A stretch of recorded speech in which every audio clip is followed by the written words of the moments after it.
Dahil sa pananalasa ng Bagyong Enteng, kanselado nga po ang mga klase sa iba't ibang bahagi ng bansa ngayong Lunes.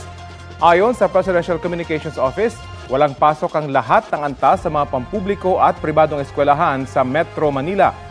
Sinuspindi na rin ang trabaho sa lahat ng tanggapan ng gobyerno sa Metro Manila ngayong araw.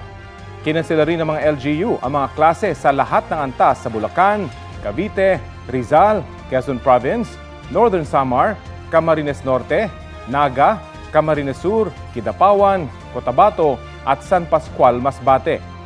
Gayon din sa ilang bahagi ng Sorsogon Province tulad ng Sorsogon City, Bulusan, Pilar, Casiguran, Santa Magdalena, Matnog, Castilla at Magallanes. Tutok lang po dito sa GMA Integrated News sa telebisyon, radyo o online para sa latest na anunsyo ng suspensyon ng klase o trabaho. Kapuso, alamin ang maiinit na balita. Bisitahin at mag-subscribe sa GMA Integrated News sa YouTube. Sa mga kapuso abroad, samahan nyo kami sa GMA Pinoy TV at sa www.gmanews.tv.